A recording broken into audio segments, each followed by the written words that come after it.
Hi, Shiny Tigers. So I'm with Matt today, Matt Cathcart, who is, have I pronounced that right? Is that how you say Got it. Got it. it? Who I was really fortunate enough to meet over the summer, and who acted as my trainer, I guess, my physical trainer. But he's much more than that. He's what I call him is an exercise scientist. He's actually studying over in the States at the moment, exercise science, which I'll obviously ask him about. But he really, really helped me over the summer break a lot of my limiting beliefs. So, for me, I'm 46. A lot of people say you're too old, you're past it, all that stuff.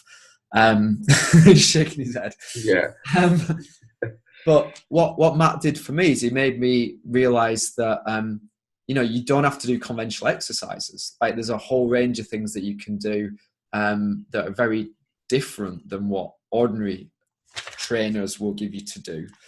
And he also pushed me through like my barriers. So like there'd be times when we'd be doing circuits and I'd be dead. I'd be literally like my mind was spinning. I felt like I was going to pass out, and we just keep going and we keep going and we keep going and keep going to the point where I was like, this is impossible. How am I doing this?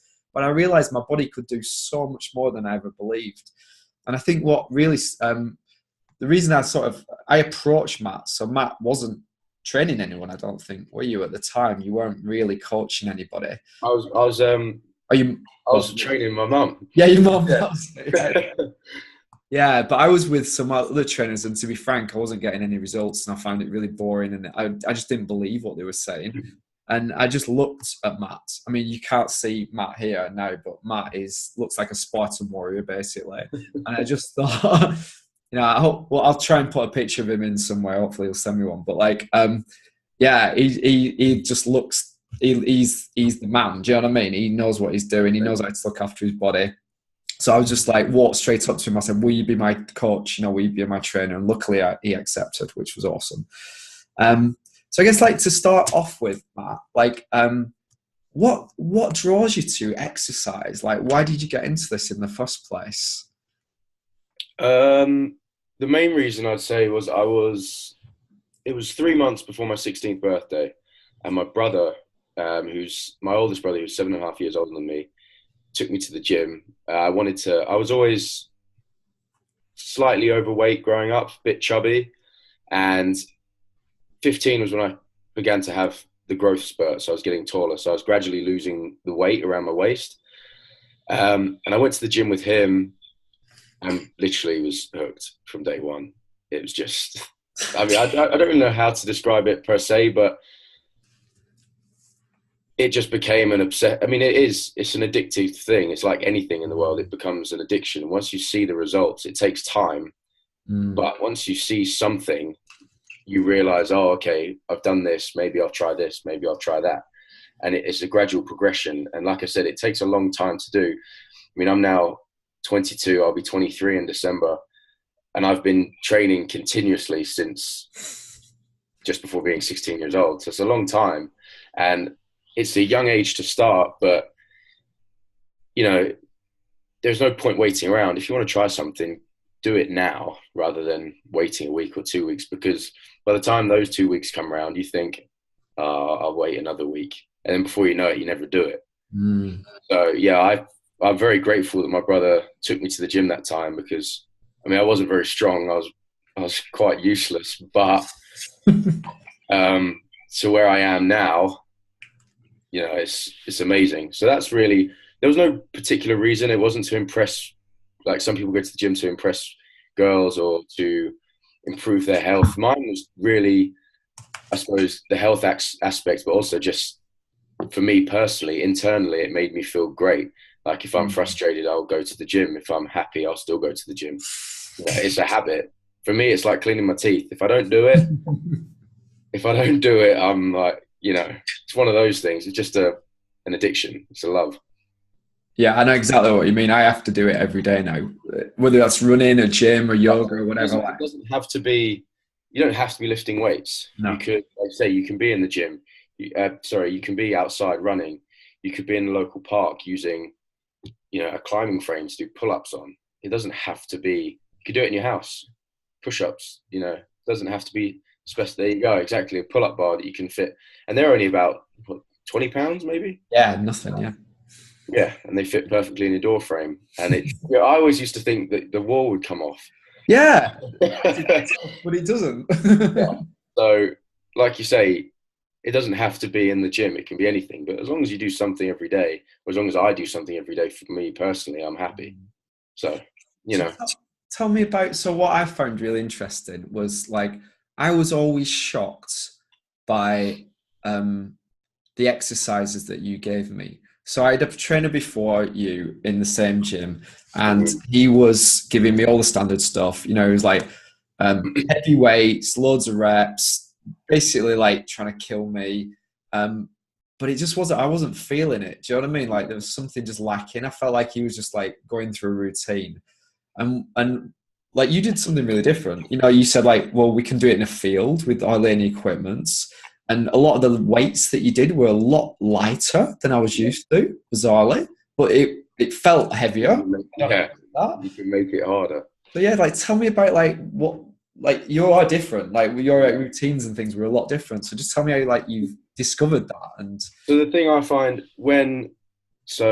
okay, I'll get a little bit scientific. So obviously, when you're training, you have muscle fascia fibers, which are within the muscle, and then once you're lifting weights, you're tearing down those fascia fibers, and then they split, and then they basically regrow and repair. And this is how a muscle will grow in itself. This is how people get the big biceps, the big chest, the things that they want.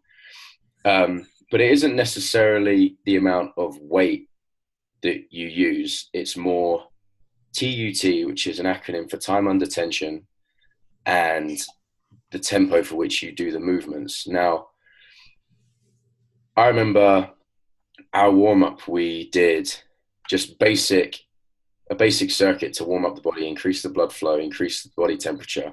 But it was a big shock to your nervous system because you'd never tried it before.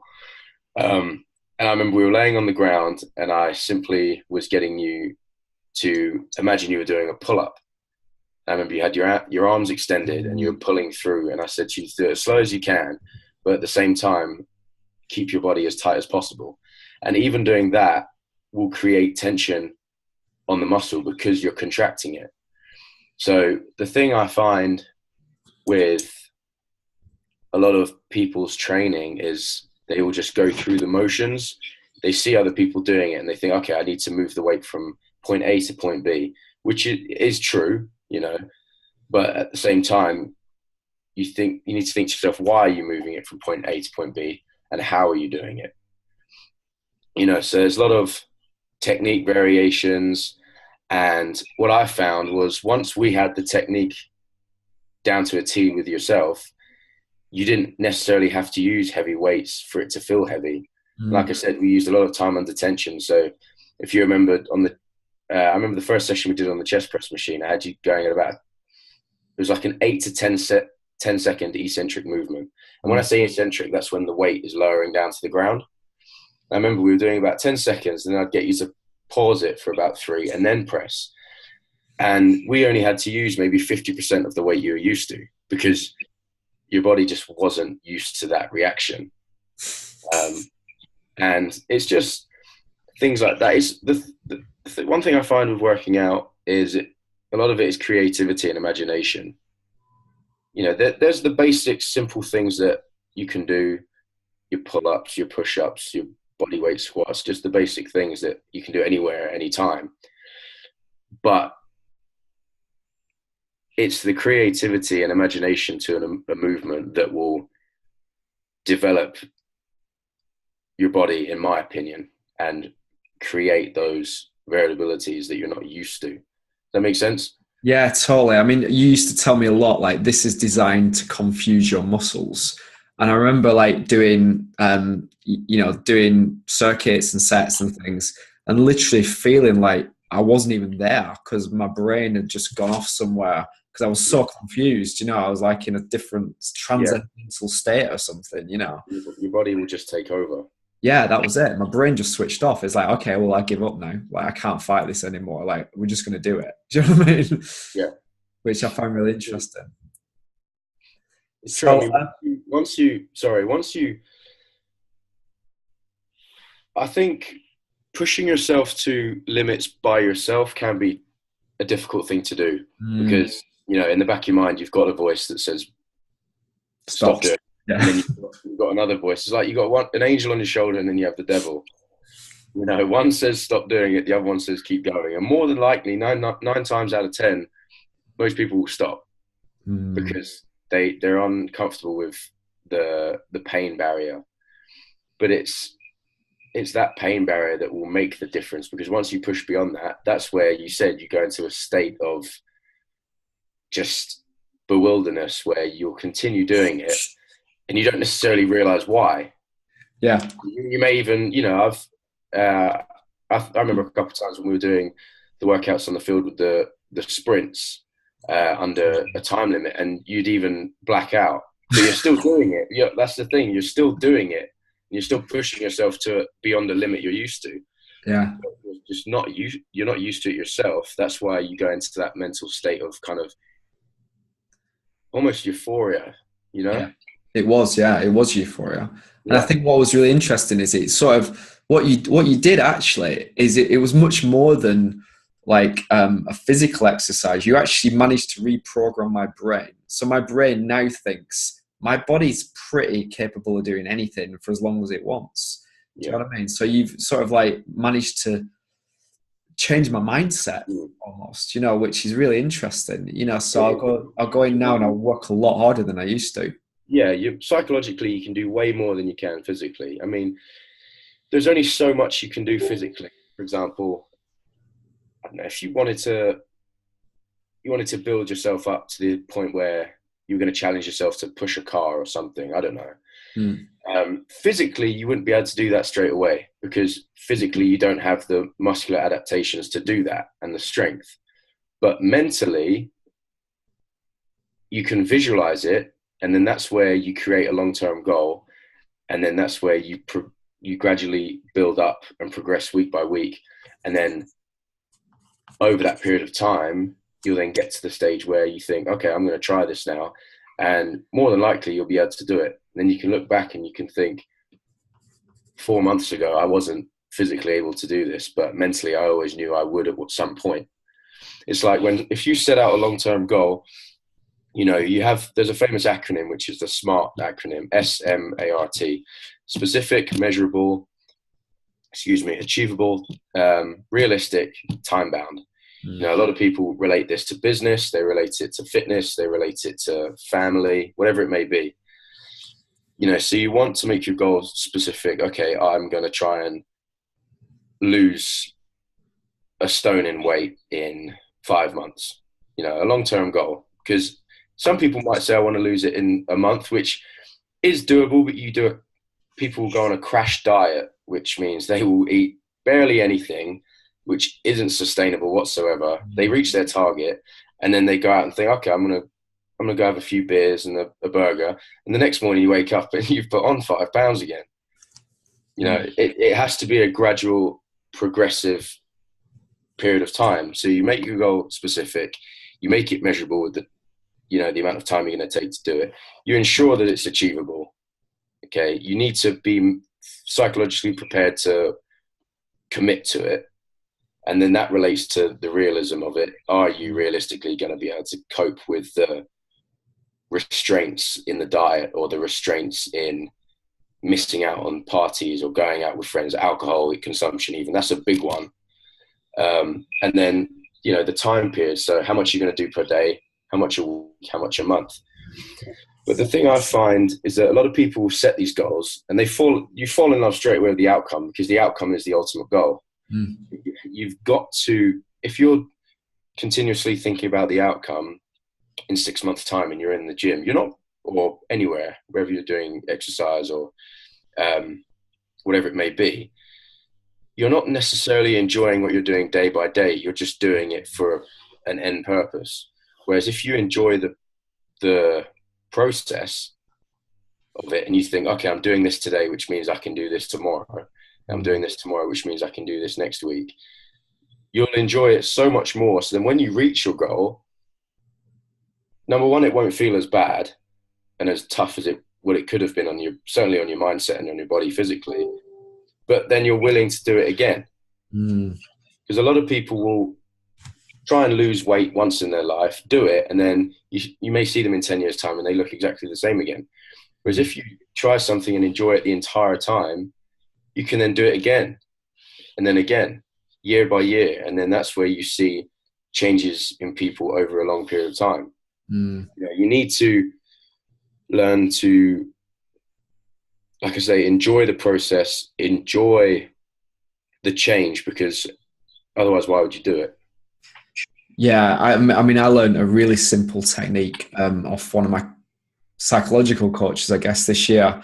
And it's just like celebration, like just celebrate the little things, so like a really little trick. And I use this on my children now a lot, but like when you do something and it's you worked hard, you finished like a really tough set. I did it last night at the gym. I went out and I went full on and I achieved some goals. I just patted myself on the back and I said, well done, Michael. Like that was really good.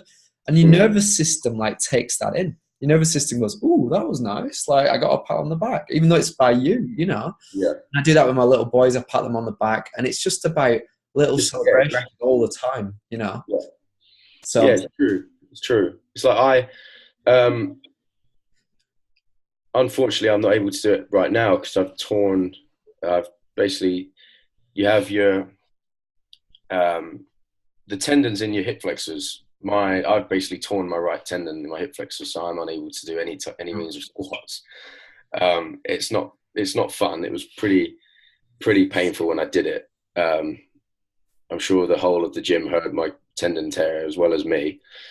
How did you do that? What were you doing? Squats, just very heavy sets, and my hip just went down and popped like loud. But, it is what it is. Injuries. But again, like that right there is a setback for me, and it's frustrating. But there's still modifications I can do around it. Rehabilitation being one. Stretching it, icing it. Just resting, and then there's still other things I can do around it. You don't just have to. I'm not going to sit back and not do anything, because that's way worse than doing the slightest amount possible. That happened to me last week. I was out running in the forest and I was climbing trees and jumping about on trees. And remember, I had a bit of a problem with my calf. I actually like jumped off a tree and landed on, and basically my calf, I think I tore a muscle there, and it's so painful, and I could hardly walk. I just thought, you know what, I'm going to sort of use this to my advantage. So I basically spent all week just doing upper body in the gym, and I thought, because me, I'd rather run than go to the gym. So I actually used that to my advantage to like get focused on upper body again. And now it's great. Now I went running this morning, it was fine, so it healed really quickly. But I was also doing crazy things, like I couldn't run forwards, but I could run backwards. So I was like, okay, I'm going to run backwards instead. I could like side runs. So you can still be resourceful, can't you? You don't have to stop just because you have an injury. It's anything. It's like if you, I remember when I must have been about 14, and I broke my hand, and it was during the summertime, so I was playing a lot of golf, and I would then, it was my left hand, so I'd go to the golf course and I'd still chip and putt. I'd just use one hand. Yeah. And I'd still do it for a couple hours a day because I wanted to do something. One hand maybe in a splint, but I still had another hand to still be productive somewhat. Yeah, there's always a way, isn't there? Always. When there's a will, there's a way. Always. Yeah. So Matt, I haven't talked to you about this, but I've checked out on your Facebook profile that you're a Hollister model as well. I was. What? How did that happen? I used to work for them when I was 16 to 19. Yeah, just a part-time job when I was in school. So are you one of those guys who like walks around with the tops off? Is that? No, I had a few of the shoots done, but no, that was removed from the service, from, how can I describe it? So they were doing it at one point, but then it was stopped because I don't know if it was customer complaints or something, but there was a policy that then didn't allow them to do it. So that was both Hollister and Abercrombie and Fitch, the two they're linked together. Yeah. So no, I was just working for them for about 2 years, just part-time in Westfield in Shepherd's Bush. Yeah. So yeah, used to do that. That was it was good fun. Wasn't too, I mean, just basic sales, and then just, I suppose, presentable to the customers really, but it was good fun. Very modest. You're being very modest. So what was interesting was when you said about visualization, because I've just been on a coaching call with my coach, and he was talking a lot about Michael Jordan, and how Michael Jordan spent a lot of time visualizing. And he actually recommended a great film to watch, which is called Michael Jordan's The Max, which talks about the fact that he wasn't very good at basketball, and he just put the effort in, and he just got up an hour earlier than everybody else, and he left an hour later than everyone else, and he just visualized. And there's a lot of research around, I think there's a famous experiment where there was 3 basketball teams, and one just did visualizations of hitting the basket. One actually practiced doing the basket, and one didn't do anything. And the ones that did the visualization were the winners, when they actually went to do it. So visualization is really powerful, and I know a lot of sports people do it. And the other thing that you talked to me a lot about is this idea of mind-muscle connection. So can you just talk about some of that stuff? Because I find that really fascinating. So what I mean by mind-muscle connection is, like I say, there's one thing of exercising per se and just going through the motions, moving the weight from A to B. Whereas when I say mind-muscle connection, it's kind of putting yourself into the state, it's hard to explain, of mind where you are that muscle group, if that makes sense. So there's a reason why there's mirrors in the gym. There's mirrors in the gym so you can see what you're doing. And a lot of people will just won't think about that. They'll just think, oh, okay, there's mirrors there, there's mirrors here and everywhere else. But if you actually are doing an exercise and you focus upon a point of that movement. So if you're doing a shoulder press, for example, and you're physically focusing on that shoulder movement and you're watching yourself do it, the mind-muscle connection enables you to concentrate more is the main thing, but also just push that little bit further, because once you start thinking about what you're doing a lot more, you'll feel it a lot more. And then over time, in my opinion, you get better results from it. Because it's like anything. If you go to work in the morning and you're given some admin to do, for example, you've got to concentrate whilst doing that. If you're not concentrating, you're more than likely you'll make a mistake. So it's like anything. If you go for a run, you need to concentrate on where you're running, otherwise you might fall over. So if you're in the gym doing the same thing, you've got to concentrate on what you're doing, why you're doing it, and the outcome of what you're hoping to get at, from that. That makes sense? Absolutely. It's quite a difficult term to explain unless someone really knows about it, But when I was working with you, and I said to yourself, just, take your mind out and away from everything else, close your eyes and just think about the very thing you're doing right now, just that one movement. Ignore everything else and just think about that one movement, and it will make a big difference in compared to if you're doing an exercise and you're wondering what the person next to you is doing. It's like there's one thing being in the gym and training for an ego, and then there's another thing training for yourself. You shouldn't compare yourself to any people. Will, I've done it. I've compared myself to other people before growing up, because you have your idols, you have your icons that you look at and you think, oh, I want to be like them. But at the end of the day, there's no one else really that you can be besides yourself, because everyone's unique in their own way. So just make yourself the best version of yourself. Don't subside to um, being yourself and feeling 7 out of 10 when you think, oh, I want to be like that guy who's a 10. Progress to that level yourself, and then eventually you'll go beyond that as well.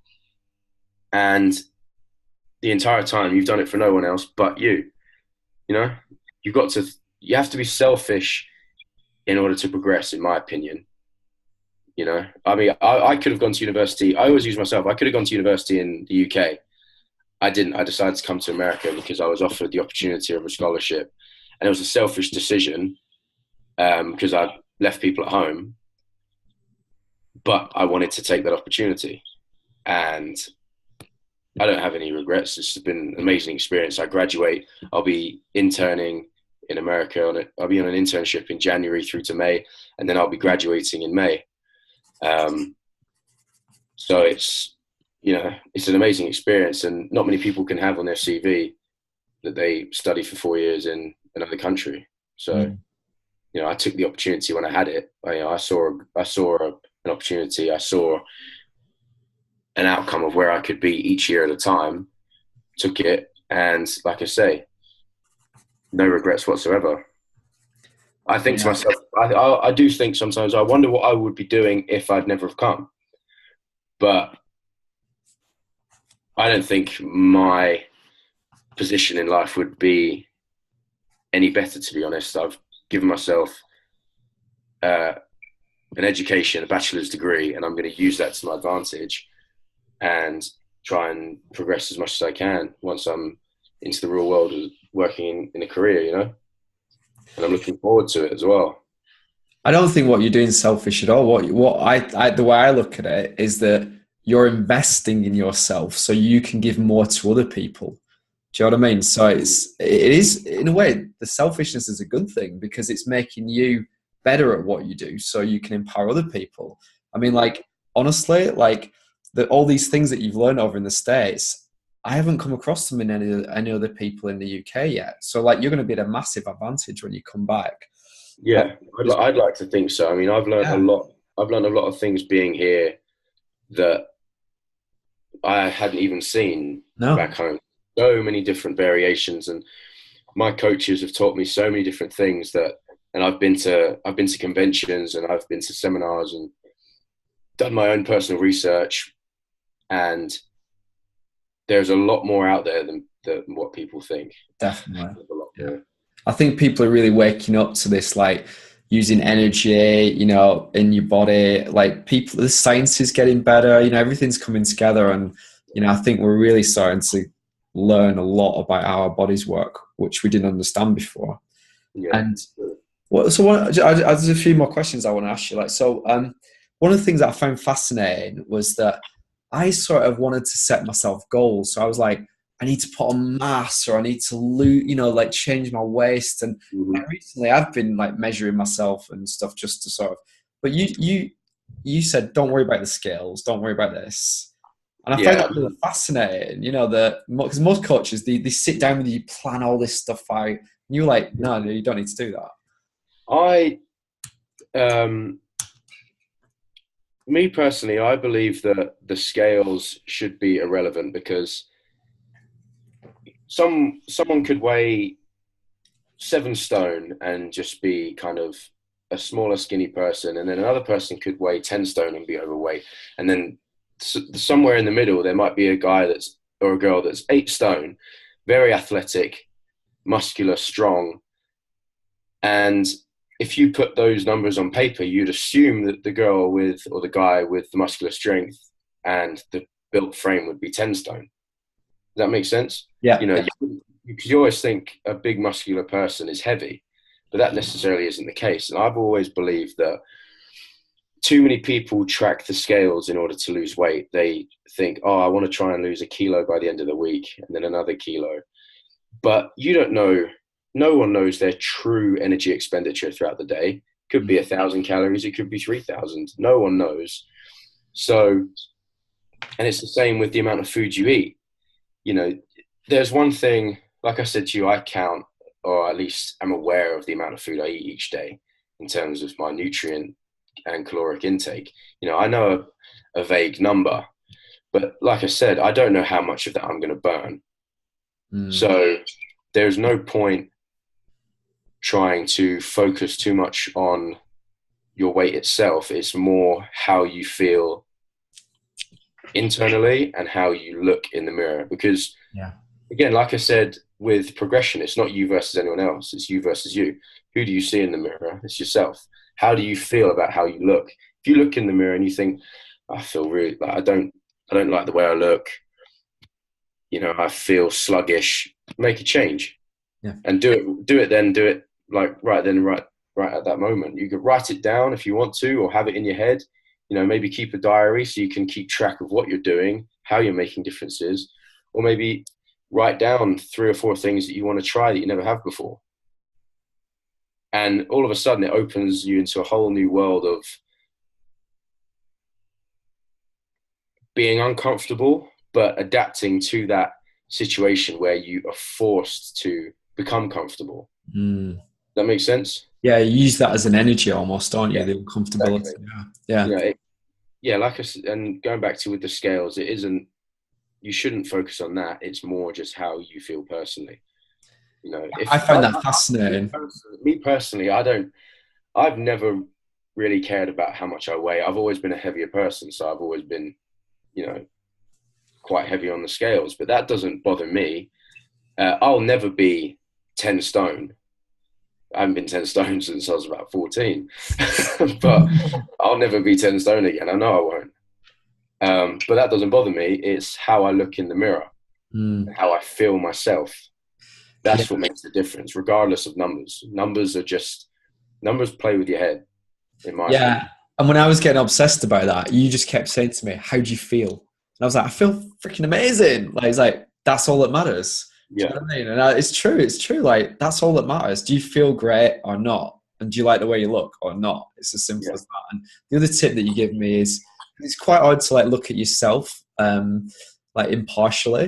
Do you know what I mean? Because you're very judgmental of yourself. So you said like, get someone else to look at you, you know? And it was quite funny because some people who knew me before I went swimming, they're like, oh my God, like you've changed, you know, like what's going on there? So like getting that feedback is really useful as well. Yeah. You're never satisfied. That's the phrase that people use. You know, you can never be satisfied, always be hungry, which is true because you always want to progress over a period of time. You know, the older you get, the more you want to achieve.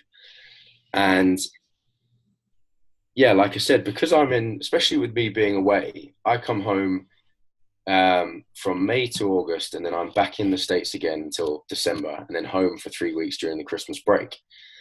So 9 months of the year, almost, no one back home sees me. No one. So when I come home, it's really nice when people say, oh, you've done this or you've done that, or because you don't see the difference day to day because you look at yourself every day. You know, it's very hard for someone to, if I said to you, okay, starting from after this conversation, don't look at yourself in the mirror for 30 days. There's no one does. I mean, someone might, but you know, it'd be very hard to do that. So it's why people do pictures. If you take a photograph of yourself at the beginning and then 3 months down the line take another picture, you don't see it yourself because you're so used to seeing it on a daily basis. But once you put 2 comparable pictures together, there's a huge difference. And if you know you've put the work in, you'll see a difference as well. And that's how that correlates to how I said with enjoying the process as well as the outcome, because day by day you're building up to that ultimate change. You know, so yeah, I think it's good to have other people look at you that haven't necessarily seen you in a while. That's the best way. And like you said, people looked at you once you were getting back into the swimming, back into the running, and they said you looked great and you felt great as well. That's the main 2 factors. You know, you can't. Because for me, I was like, I'm nowhere near my goal. Do you know what I mean? But so I wasn't appreciating the effort I was putting in, but other people did see it. So yeah, it was a good call. That it was a good strategy. So let me ask you another question. So obviously, we can't do a workout here, but you like give me some really interesting little exercises that I could do, like the chest one of the things. Like, is there anything you could share with like people watching that they could just like try right now, or, you know, something really easy to do that will surprise them maybe, you know? I think the main one would be, let me think. I think the You can main even one, do a demo if you want. the main one would be the chest exercise. So if you were to have whoever's watching, if they were to put their elbows out at 90 degrees and then put your hands together and then press your hands to your chest, and what I want you to do is squeeze your palms together as hard as you possibly can, and then slowly, I mean, you can even see on, I don't know if you can see on the camera, but my hands are shaking. Slowly push out and keep pushing, and imagine someone's pulling your elbows together. You're trying to get your elbows as close as you can together. Keep pushing, and then once you fully extend, hold it for about 3 seconds. And what that should do is you'll feel a build up of tightness within your chest muscles, as well as forearms, biceps, and your palms themselves. It's just basic small things that you can do like that will improve upon, you know, muscular performance, muscular strength, that doesn't necessarily have to be in a gym. It's the same with push-ups or pull-ups and things like that. You know, there's so many different variations. So Yeah. I can't see you now, Matt. I can only see your chest, which is cool. But yeah, you told me on push-ups, you said like keep your elbows in. There's like a lot of just subtle things, aren't there, that can make a big the main thing that I do based on my training as well as helping others, because the thing that's nice as well is that I have people ask me in the gym, or how can I do this, or how can I improve that? Or I may even just speak to them myself, and if I see a slight issue in their technique or their posture to an exercise, I'll help them. And the main thing I've always based my training around as well is reducing the risk of injury. I mean, like I said, I've got my hip injury right now. Wasn't due to technique. I know why it happened. It was because I didn't warm up as efficiently as I should have that day, because I was restricted on time. And I didn't warm up. I didn't do my normal kind of 10 to 15 minute circuit that I'm used to doing. And look what happened. You know, you have to ensure that your body is physically ready and you're mentally prepared to perform. So I've always based my training around safety and ensuring that your technique is as good as possible. Because it was like I said to you, push as much as you can, but the moment you feel unsafe, quit.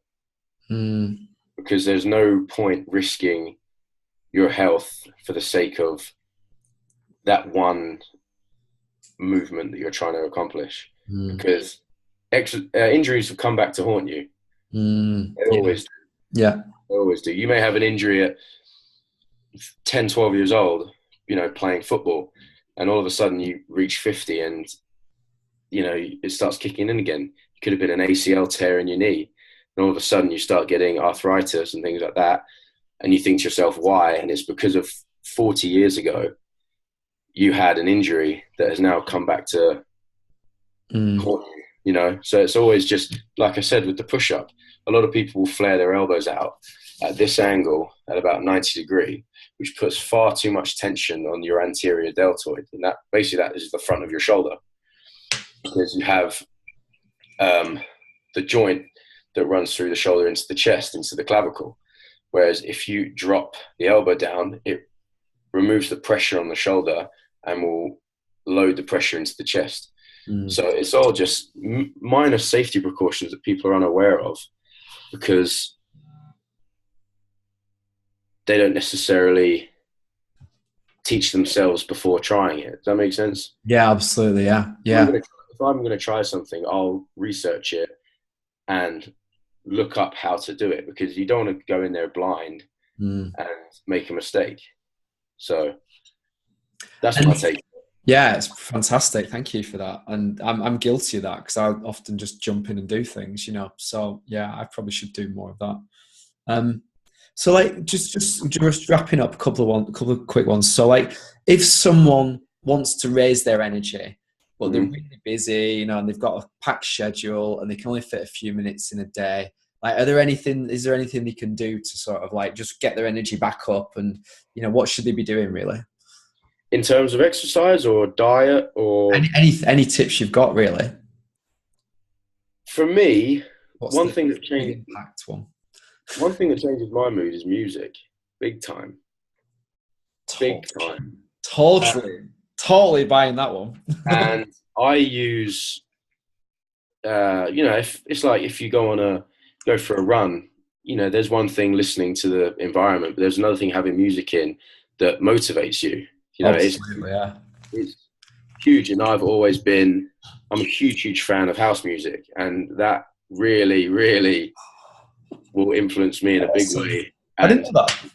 yeah, because the moment something, you hear something that you enjoy, your epinephrine, which is your adrenaline glands, will start to increase, I and didn't know. that will trigger your brain to um,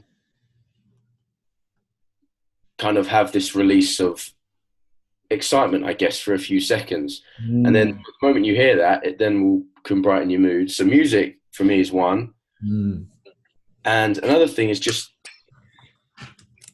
finding a routine that you enjoy. You know, a lot of people become less energized or tired, tired or sluggish because they either don't get enough sleep. Sleep's huge. You know, sleep is a big thing. You know, We can talk about that in a minute. I don't necessarily get that much sleep. Yeah. Well, you nap, don't you? Napping's interesting. Yeah. They say, I don't know the exact number, but I think according to research, the best time for napping is 12 minutes. It's very specific. Wow. But the reason is that is because you have REM sleep, which is an acronym for rapid eye movement. And excuse me, that's the stage of sleeping where you have vague dreams, you have really vivid ones. Yeah.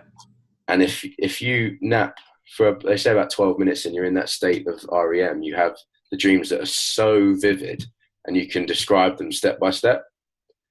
But they say, because then you don't fall into a deep sleep. Because if you nap for too long, you feel sluggish again and you want to go back to sleep, don't you? Yeah. So it's having that optimal level for yourself. So yeah, music, napping, or at least catching up on sleep, certainly when you can. Just tell me, like, what you think an optimal sleep is, because I'm in this weird situation now where I do 6 to 2 hours, you know, so I probably average 4 or 5, but like I'm nowhere near 8 to 9. I'm nowhere near 8 to 9, and I haven't been for a long time, so I don't know. Like, is that? What do you think? I mean, your body will adapt to it over a period of time. Like you're used to that time period, but yeah, it's normal. The optimal levels would be, in my opinion, 7 to 9. 10's too much. I would say 7 to 9 if you're able to get that. You know, if you can get to sleep by 10 or 11, and then you're waking up between 6 and 7, then that's good, in my opinion. But you get up at 5, don't you? So how are you doing that? The optimal times to sleep.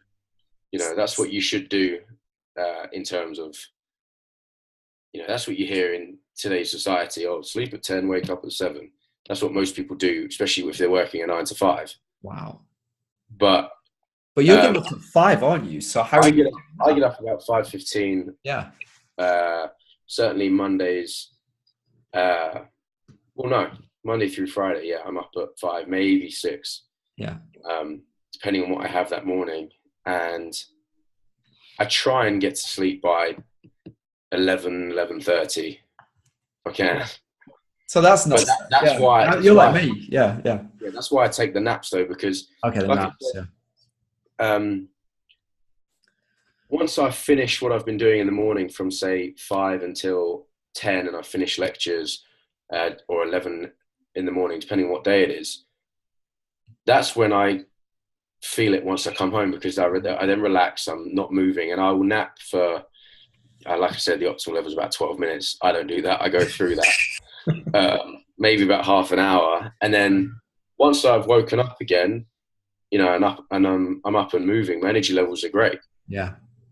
You know, and I it's find the same. I do afternoon naps. well, nutrition as well. A lot of people don't eat enough. Yeah. Enough. Plain and simple. They don't eat enough. In my opinion, you know, if I said to someone that worked a 9 to 5, oh, what do you eat? Oh, I woke up and had 2 Weetabix. Okay. I then had a coffee and a sandwich at lunch. Yeah. With just typical, I don't know, chicken and salad. I see it all the time. Yeah. I have huge meals. Yeah, I know what you mean. I have huge meals every meal. Yeah. And then you go home and have dinner and you have, I don't know, tuna pasta. Yeah. If I actually calculate, I mean, I could do it in my head. If I calculated the numbers of how many calories you've just eaten, it's nothing compared to what you need. No. Nothing. And it's not the right type of food either, is it? Because you need to have your vegetables. You need to have, you know, like for me, it's like vegetables. So many people that are deficient of, you know, certainly vitamins as well. How many people take? You don't necessarily have to get it through food, but how many people take the vitamins in the mornings? You know, you got your multivitamin pills. You got vitamin D, A, B, C. How many people take that? You know, vitamin D you don't even need to eat. You can get it from the sun. Yeah, vitamin D, it comes through sunlight. You know, and then other nutrients. Well, people don't get enough sunlight, do they? Because they sit in offices all day. So yeah. So it's all these different types of things, basic fruits and vegetables. So like I just said with the sandwich, so you have two pieces of bread. Let's say each slice is 10 carbs, 20 carbs, right there. That's 80 calories from the bread. You then have a chicken breast, which is, say, 40 grams of protein. That is 160 calories. And then you have a salad, which is nothing. It's rabbit food. It's great food, but there's nothing really to it besides, because a lot of salads, it's the same with fruits. Fruits and salads are almost 70-80% made of water anyway. So right there, you've had a sandwich for lunch, which is, what did I say again? 160. 160 from the chicken, and then the bread, you're looking at 80. So there you go. 240 calories. That's it. Yeah. That's pretty typical. Yeah. Some people sit under 1,000 calories a day, and they wonder why they're sluggish, because they don't eat enough. Right now, my current diet sits at about 4,000. Wow. Yeah, it's quite high right now. 4,000 just under. Wow. So we've got food, music, any exercise. Do you do exercise? Should we do exercise? Like exercise doesn't necessarily even have to be. I mean, someone who, like you said, could be in an office sitting down all day, just get up and walk around. If you've got an hour for your lunch break, don't pull your salad out your drawer and eat it at your desk. Get up, move around, go out the office, get some fresh air. Fresh air, yeah. Fresh air is the big one. Yeah, it's good. Yeah, because it wakes you up. You know, you've got, like you say, the fresh air. You know, you're not in that claustrophobic kind of environment, you know, working, especially when you're working around a bunch of technology. It's true. If you're staring at a computer screen for 6 or 7 hours, your eyes are going to get sore. You're going to get tired. So you need that adaptation to the light. Yeah. And just not even exercising per se, just go for a walk or even stretch out, you know, because stretching, yeah, it's really important, isn't it? Just some stretches. Posture is a big thing when it comes to working in office, because everyone rounds their shoulders. Yeah, you should stand back. Yeah, absolutely. Yeah, roll your shoulders back. So you want to imagine you're pulling your shoulder blades together behind you, and that straightens up your spine. You know, you get that your thoracic spine, straightens up. So then as you get older, you have less problems, because people will get lower back pain and they never associate it with their day-to-day job. But more than likely it is because of that, because they're sitting down. And there's so many other benefits as well, isn't there? I mean, if you do those poses, you know, like power poses, like your confidence goes up, like your psychology changes as well, doesn't it? It's not just a physical thing. Standing upright, it doesn't necessarily help. It of course helps with your skeletal frame and your posture, but again, it increases oxygen consumption, helps with your breathing, opens out the diaphragm, increases lung capacity. There's a bunch of different things that it helps with just by doing the simple thing of standing upright. Mm. You know? Well, these are amazing, amazing tips. Thank you. So, and they're a lot simpler than people think, aren't they? You know, it's not always just about going down to the gym and like Yeah. pushing and really working yourself. It's just basic things that you can change in your life will make a big difference. Yeah. Breathing was one for me, like actually doing proper, deep Yeah.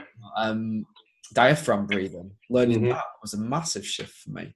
You know. Yeah. If you can control your breathing, you can control a lot of things. It doesn't necessarily have to be specifically to the gym, but we obviously had it focused around an exercise environment. And like I said to you, if you can control that, it helps you push yourself beyond limitations. Because a lot of people will, let's say you're doing a plank on the floor, a basic plank. More than likely, most people, I bet, will hold their breath. Yeah, I saw it last night. I saw people doing that, and I was like, "You need the to." worst thing to do, because you need to breathe in order to, be replenishing your body with the oxygen, so then you can keep going. It's like being underwater. You put someone underwater with a snorkel, put someone underwater without. Who's going to come up first for air?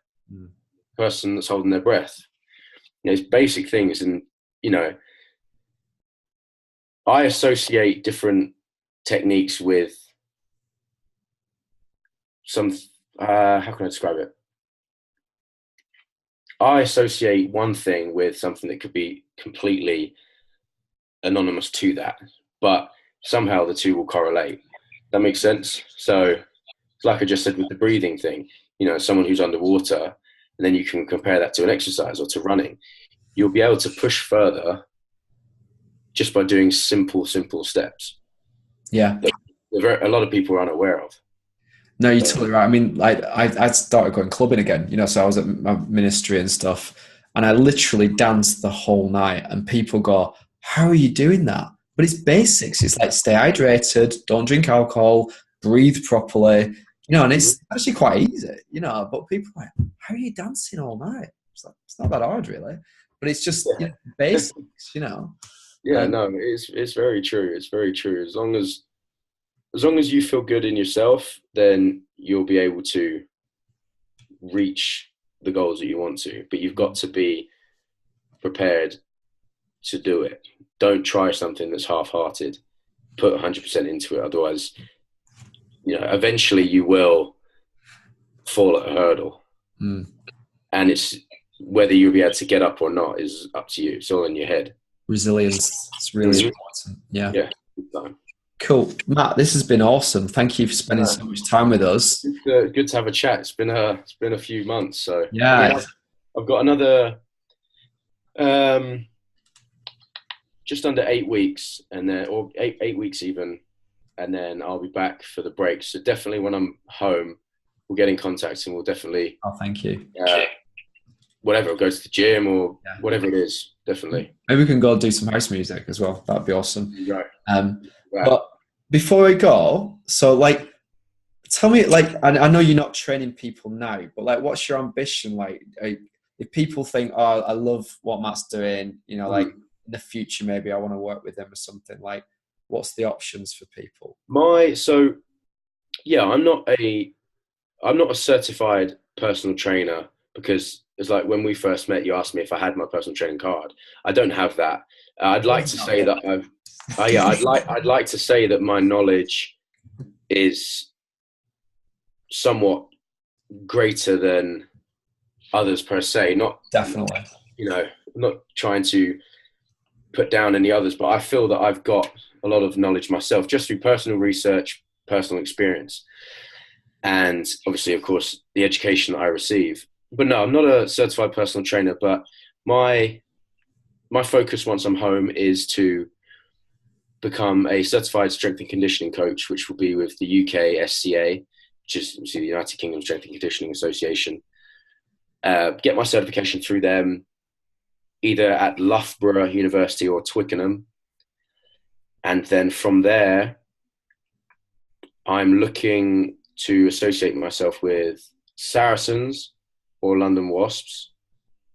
If not with those companies and teams, potentially Team GB, if I could get to that level and had that opportunity to take.